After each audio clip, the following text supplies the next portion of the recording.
Hello students, welcome to you Government Commerce College MCom Final EAFM paper third भारतीय banking प्रणाली Indian banking system chapter nationalisation of bank in India.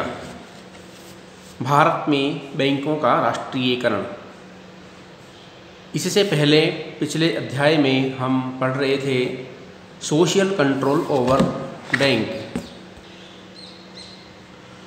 Social control over bank के अंतर्गत आपको बताया गया था कि प्राइवेट क्षेत्र के बैंक जो भी भारत में कार्यरत थे वो पूंजीपतियों और प्राइवेट क्षेत्र के घरेलू बैंक बनकर के रह गए थे। वो जो भी कार्य करते थे, अच्छा बुरा साख लेन देन का जो भी अच्छा से अच्छा कार्य करता थे, वो केवल पूंजीपतियों एवं इंडस्ट्रियलिस्ट होते हैं उनके अधीन होकर काम करते थे। इसलिए सोशल कंट्रोल की आवश्यकता हुई। अब सोशल कंट्रोल की जब आवश्यकता हुई तो फिर इन बैंकों को सरकारी क्षेत्र में लाने के लिए भी प्रयास किया जाने लगा। इसलिए बैंकों का राष्ट्रीयकरण भी आवश्यक समझा गया। तो जुलाई 1996 में बेंगलोर में हुए अखिल भारतीय कांग्रेस अधिवेशन में पारित हुए समाजवादी कार्यक्रम के अनुसार और श्री मोरारजी देसाई से वित्त मंत्रालय लेने के कुछ ही दिन बाद 19 जुलाई 1969 को एक अध्यादेश निकाला गया जिसके अनुसार भारत के 14 प्रमुख निजी क्षेत्र के व्यापारिक बैंकों का जिनके निक्षेपों का उस तिथि को 50 करोड़ रुपए या इससे अधिक थे, अर्थात ऐसे व्यापारिक बैंक जिसकी कम से कम जमा पूंजी 50 करोड़ रुपए अथवा उससे अधिक थी के राष्ट्रीयकरण किए गए और राष्ट्रीयकरण करने की घोषणा कर दी गई। उसी घोषणा के अनुसार इसकी राष्ट्रीयकरण तुरंत प्रभाव से कर दिया गया। ये अध्यादेश भी राष्ट्रपति के द्वारा निकाला गया था जिसे तुरंत प्रभाव के साथ लागू कर दिया गया था। उसके बाद बैंकों का राष्ट्रीयकरण जो हुआ था उसे कानूनी अधिकार प्रदान किया गया। तो बैंक राष्ट्रीयकरण का कानूनी अधिकार सरकार ने 14 प्रमुख बैंकों के राष्ट्रीयकरण के लिए 25 जुलाई 1969 को बैंकिंग कंपनीज उपक्रम का अधिग्रहण एवं हस्तांतरण विधेयक 1969 the banking companies acquisition and transfer of undertaking bill 1969 Lok Sabha में प्रस्तुत किया, जो कि 4 अगस्त को पास कर दिया गया।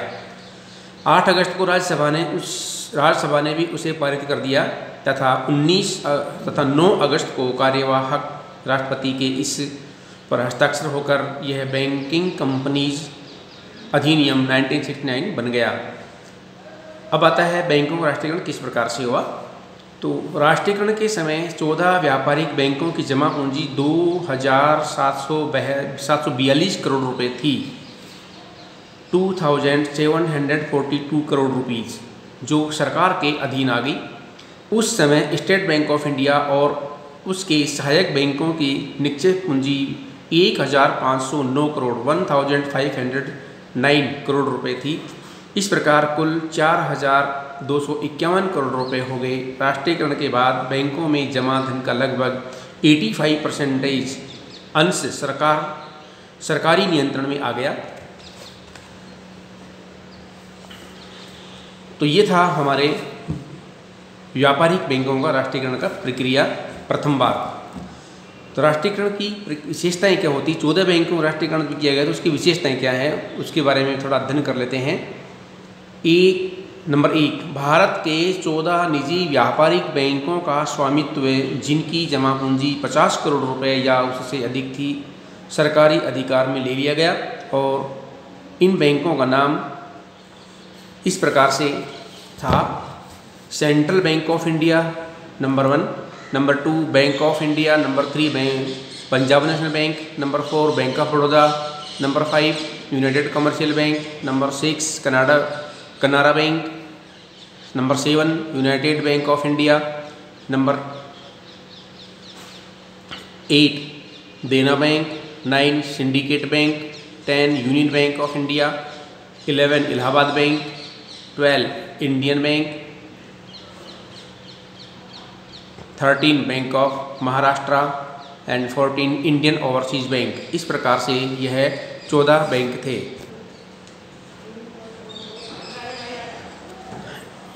नंबर 2 आता है, इन 14 बैंकों की संपूर्ण संपत्ति, दायित्व तथा कोष सरकारी अधिकार के क्षेत्र में आ गए। नंबर 3, इन बैंकों के अंशधारियों की आपसी समझौते के अनुसार अथवा किसी न्यायाधिकरण के निर्णयानुसार क्षतिपूर्ति देने की व्यवस्था की गई। कुल क्षतिपूर्ति का अनुमान 82.5 करोड़ रुपए लगाया गया, जो प्रतिभूतियों के रूप में देने की व्यवस्था की गई थी। प्रत्येक बैंक के मुख्य अधिकारी उसके परीक्षक कस्टोडियन नियुक्त कर दिए गए थे। नंबर 5 आता है, प्रत्येक बैंक के अध्यक्ष अथवा प्रबंध संचालक तथा संचालक मंडल के सभी सदस्य अपने सदस्यों से मुक्त कर दिए गए। इस प्रकार इन 14 बैंकों के संचालक मंडलों को भंग कर दिया गया, 14 मंडलों को भंग कर दिया गया और उन्हें हटा दिया गया। नंबर 6, इन बैंकों के अन्य कर्मचारी तथा अधिकारी अपने पदों पर यथावत बने रहे और उन्हें सरकारी कर्मचारी मान लिया गया। नंबर 7, इन बैंकों के संचालन के लिए सरकार द्वारा नियम बनाने की व्यवस्था भी की गई। तो ये था बैंकों का राष्ट्रीयकरण और राष्ट्रीयकरण की प्रक्रिया। उसके बाद आता है दूसरा राष्ट्रीयकरण। 1980 को 6 और बड़े बैंकों का राष्ट्रीयकरण कर दिया गया तथा राष्ट्रपति ने इस संबंध में अध्यादेश जारी किया, जिन पर बैंकों का राष्ट्रीयकरण किया गया। उनके नाम इस प्रकार से हैं: Andhra Bank Limited, Corporation Bank Limited, New Bank of India, Oriental Bank of Commerce, Punjab and Sind Bank, Vijaya Bank. तो ये पहले हुए थे 14 बैंक और उसके बाद हुए ये 6 बैंक। इस प्रकार से टोटल बैंक हो गए इसमें 20 बैंक, जिनका राष्ट्रीयकरण किया गया था।